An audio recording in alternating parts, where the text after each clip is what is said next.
Com Boa. certeza. Para quem não te conhece, tá vendo a gente, fala um pouco de como foi sua carreira, porque onde você trabalha, o que que você faz hoje, para o pessoal conhecer. Tá legal. Falo sim. É, eu sou.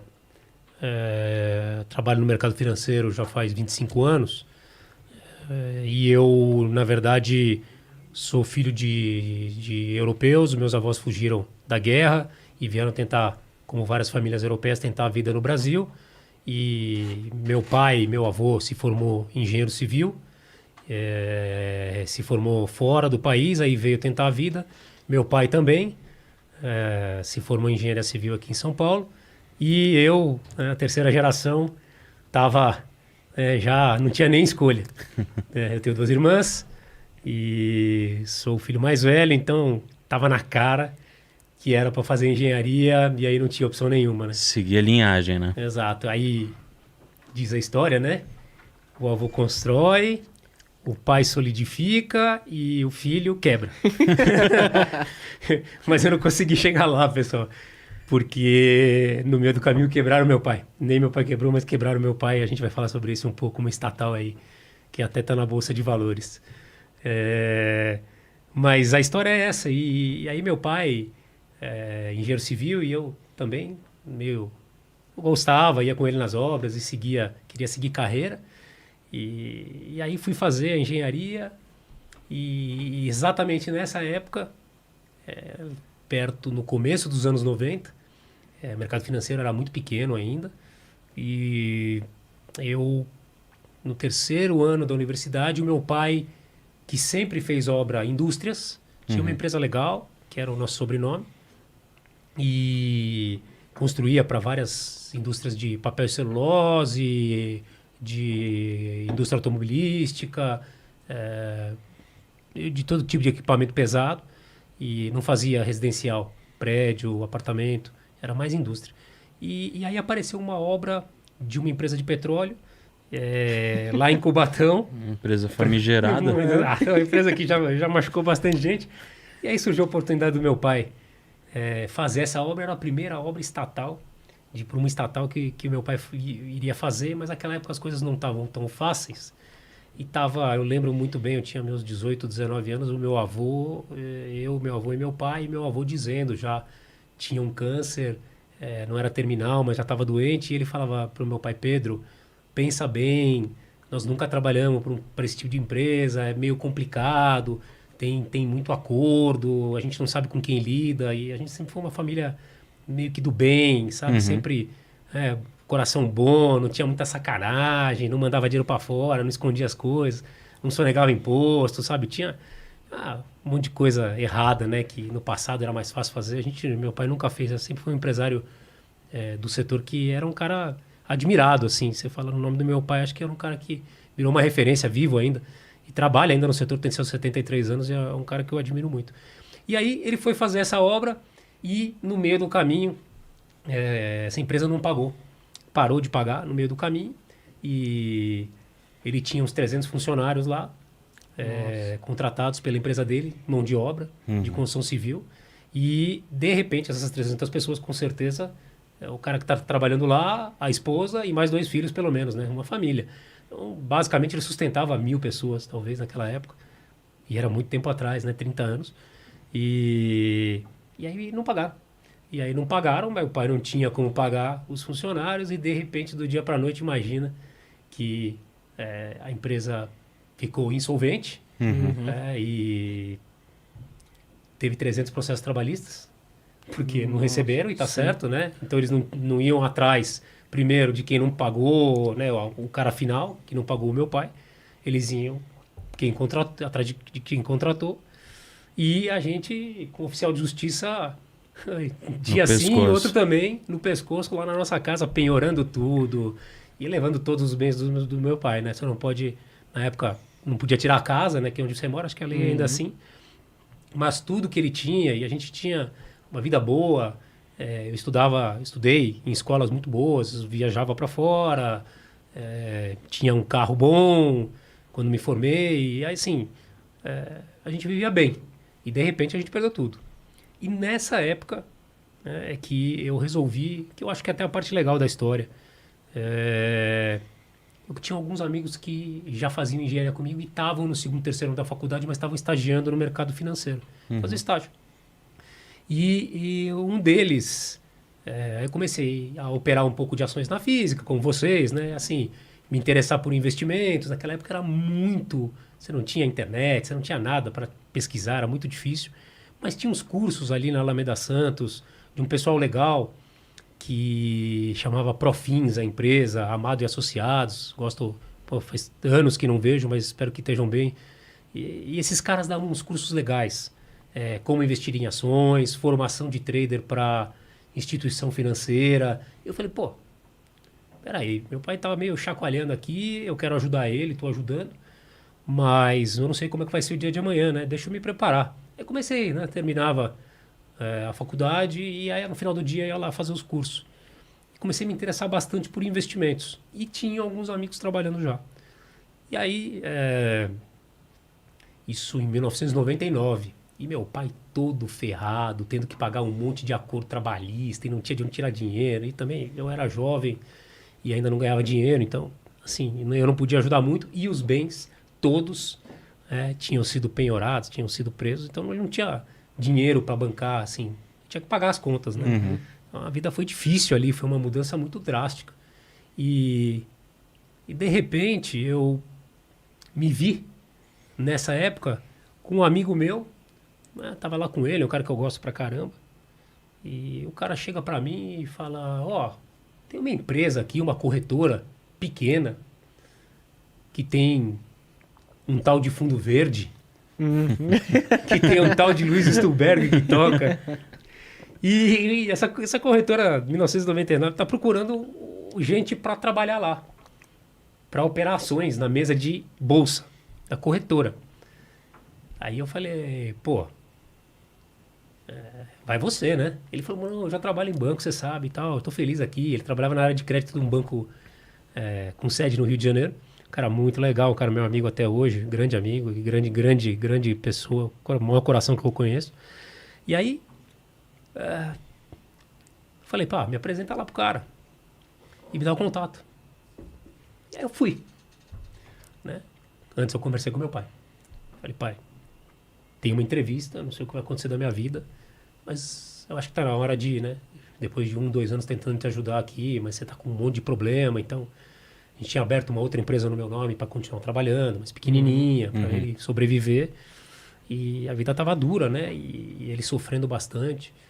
Eu falei, pai, eu acho que tá na hora de eu tomar meu rumo e tentar a vida também, porque senão vai ficar ruim para os dois. E tem uma proposta aqui que eu não sei se vai acontecer, mas uma entrevista. Aí eu chego lá, uma sala desse tamanho aqui que a gente tá, envidraçada, com um senhor, desculpa, naquela época ele não era senhor, coisa nenhuma. Ele tinha 40 anos de idade, um cara, depois que eu considero meu segundo pai, sempre falo isso. E aí ele olha pra minha cara, assim, olha pra cara dele, já tinha pesquisado provavelmente, fala, meu, o que você tá fazendo aqui? Você é engenheiro civil, teu pai tem empresa, não sabia da história, né? Teu pai tem empresa, você é engenheiro civil e tal. Meu, o que você quer trabalhar no mercado financeiro? Puta loucura, vai se estressar, porra. Vai ficar que nem um louco aí. Mais do que já estava estressado. Total, né? Já tinha sido já estava sendo baita de um estresse. Aí ele falou, mas você quer trabalhar aqui? Eu falei, quero. O que você sabe de ação? Eu falei, pô, eu opero na física. Mas eu nunca operei para cliente. Eu não conheço o sistema da bolsa. Naquela época era um sistema que tinha lá, mas eu falei, pô, eu aprendo. E aí ele olhou e falou, mas quanto você quer ganhar? Aí eu olhei pra ele, falei, nada, 0. Aí ele falou, oi? Falei, 0, 1999. Eu não sei nada, então eu não posso pedir nada. Mas me deixa trabalhar naquela tua mesa. Aí ele falou, pode começar amanhã, R$500.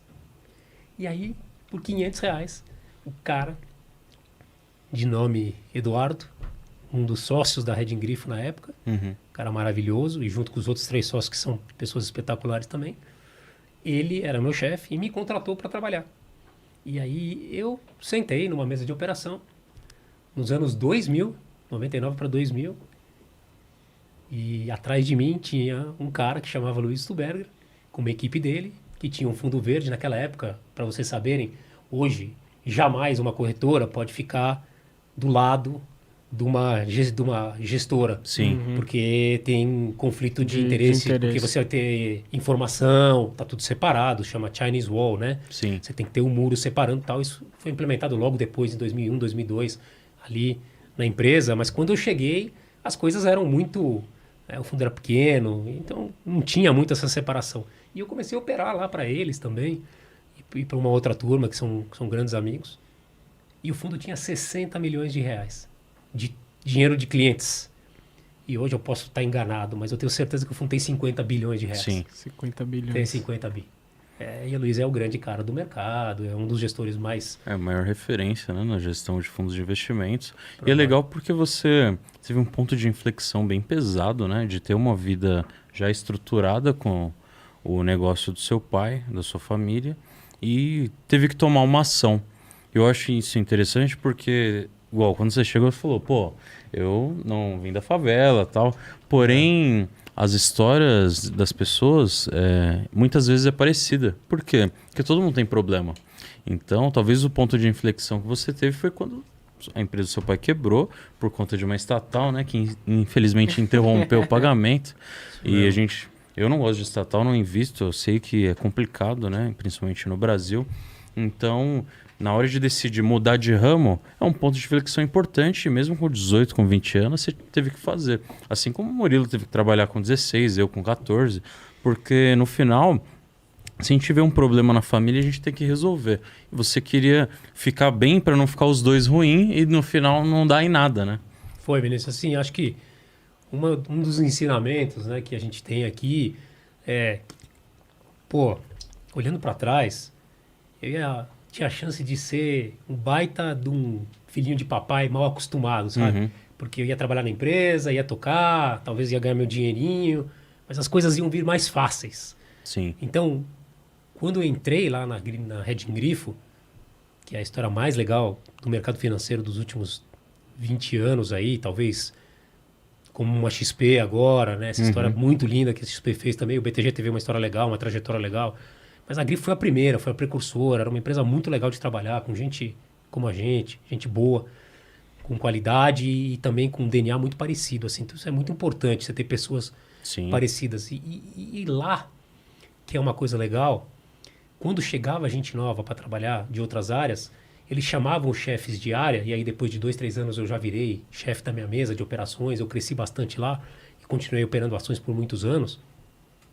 E eles chamavam e falavam assim, o Kelete, que é o meu sobrenome, né? Mas Christian, vai lá e conta um pouco do que você faz aqui na tua área para as pessoas que estão chegando, para você animar.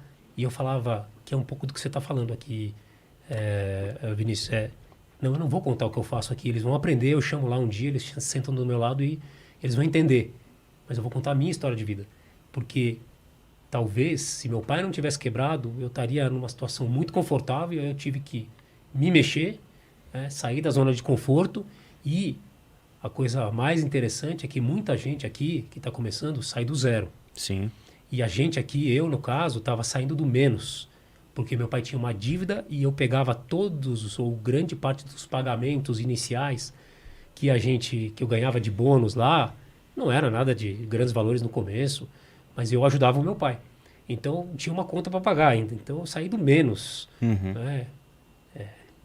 Sendo mais rico, mais pobre, né? Vindo Saiu do menos. da região da zona central ali, não vindo da zona leste, da zona norte, da zona, né?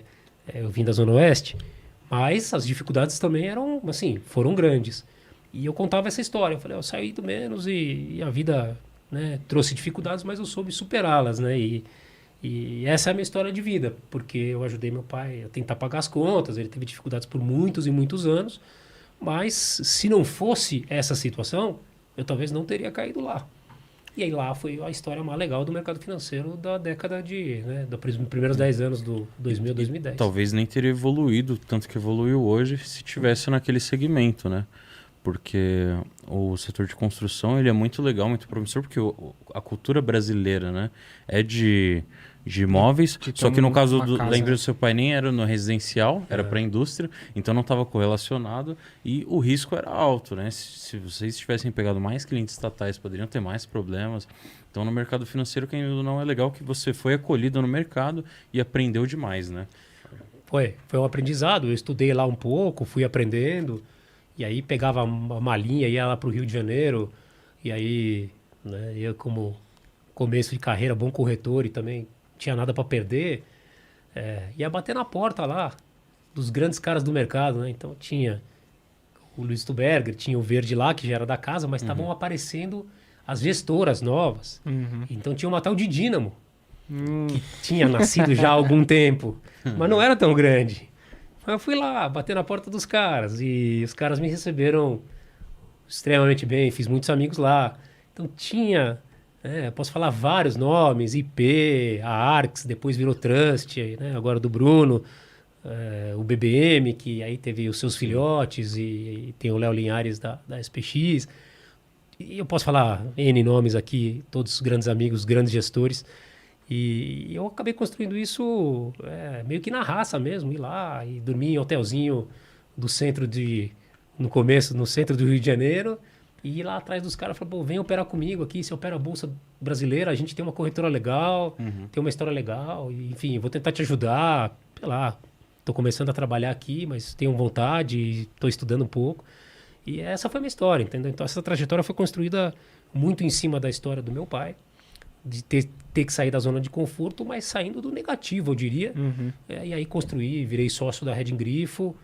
E para terminar aqui, a primeira pergunta, me alonguei um pouco, mas que acho que vale a pena comentar, 2006 para 2007 aparece um banco suíço, o Credit Suisse, e faz uma proposta para comprar a nossa empresa. E eu já era um sócio importante. Então, em 99 eu não tinha nada, 2000 não tinha nada, 2001, 2002 eu ralei, 2003 eu acho que eu virei sócio, por aí. Aí, com a 2004, 2005, 2006 a minha área foi bem, a gente foi, né, todos os sócios foram aumentando participação, eu também um pouquinho. E aí a gente chegou lá, 2006 para 2007, os caras compraram a nossa empresa. E a coisa legal é que eu tinha 33 anos, aí não ia receber o dinheiro na hora, né, mas tinha expectativa de receber um dinheiro. Eu falei, pô, 33 anos, eu quero trabalhar, né? Amo o que eu faço. E vou parar, né? Acho que vocês estão vendo, ganham um pouco de dinheiro, as coisas estão evoluindo, mas vocês amam o que vocês fazem. Com Tem certeza. que continuar. E aí, vários dos sócios, falam, pô, fiquei meio rico, ganhei um dinheiro aqui, tchau. Porque não podia competir. Tinha um acordo, o Luiz assinou um acordo e os sócios assinaram um acordo de não competição de 8 anos. Então, ou você ia vender cachorro-quente na praia e fazer outra coisa, trabalhar em outro segmento, mas no mercado financeiro, em algum concorrente do Reding Grifo ou do Banco Credit Suisse, você não podia. Não podia. Até janeiro de 2015. Então foi um Nossa. negócio assim, todo mundo falou, esquece, vou ficar 8 anos aqui preso e tal. Eu falei, pô, eu vou. E fiquei. Aí fiquei lá na Grifo até 2011, cumpri toda a parte do resultado, de tentar ajudar a fazer o resultado com uma turma. E aí eu não estava confortável, né, incomodado no sentido bom de que, pô, o banco, na época, o Credit Suisse era um gigante e eu via, assim, meio que mal pilotado, né? Então, eu achava que tinha coisas legais para serem feitas lá. Nessa área que eu estava de bolsa de valores, que foi sempre a minha área. E aí eu levantei a mão e, meio na cara dura, eu já falava com o presidente do banco lá. É um cara que eu sempre gostei muito. O nome dele é Antônio. E naquela época ele era presidente do banco. E aí eu falei, Antônio, eu quero trabalhar no banco. Porque agora vai juntar as estruturas, né? Terminou a época de apuração do resultado e aí eles vão tentar aproveitar as duas estruturas. E tinha as mesmas estruturas. A minha, que eu era, vamos dizer, o responsável, e tinha lá no banco. E ele falou, pô, Kelete, se você quiser, vem pra cá. Você vai ser o primeiro, então vamos dar uma demonstração que é o primeiro sócio, funcionário aí pro banco. Vem pra cá trabalhar com a gente e vamos embora. E aí eu cheguei lá meio que forasteiro, né? Porra, o cara que era sócio, talvez ganhou um dinheirinho ali na venda. A cultura era muito diferente do Credit? Era Era, muito né? diferente. Muito diferente. Eu sou um cara, assim, que sempre fui muito guiado por defender o cliente, mas muito. Sempre os interesses do meu cliente na frente da instituição. Eu não acho que o banco não fazia isso, mas ali talvez não tinha um alinhamento de um partnership, que a gente fala que é uma sociedade, né? Que hoje, por exemplo, a Alpha aqui é um partnership, né? Todo mundo é sócio, ganha uma participação da empresa. Acho que é isso que eu aprendi na minha vida de mercado financeiro. Então, quando você está numa instituição financeira, um banco, que você ganha um bônus e que você é incentivado a ser remunerado pela tua receita, às vezes você não se sente dono do negócio. E a gente se sentia muito dono, né? Na Red Grifo, a gente era dono. E isso faz toda a diferença, né? Você ser dono da tua empresa, compartilhar resultados, aumentar a participação. Então, a cultura foi um choque grande. No começo tinha um preconceito, porque não me conheciam e eu não conhecia os caras. Mas eu acabei quebrando todos acho que assim, os pré-conceitos, os paradigmas. E eles também foram super receptivos comigo. Eu não tive problema nenhum em estar lá e a gente fez um trabalho muito legal em conjunto na área e eu não fui para ser chefe. Então foi legal, eu dei um passo para trás e eu tava, porra, tranquilíssimo com isso. Tava tranquilaço. E fiquei mais 6 anos. E aí depois, quando eu achava que minha carreira já estava, né, depois de 17 anos ali, eu estava achando que já estava na hora de abrir uma gestora, junto com gente que eu gostava, que eu tinha trabalhado, que eu achava que tinha a minha cara, meu DNA. Falei, vamos tentar abrir a Alpha aqui, captar um dinheiro de gente que a gente conhece devagarinho e começar o fundo. E aí faz 4 anos que a gente tem o fundo e chegamos ao dia de hoje nessa entrevista. Mas desculpa me alongar, essa é a minha história que aqui. É isso.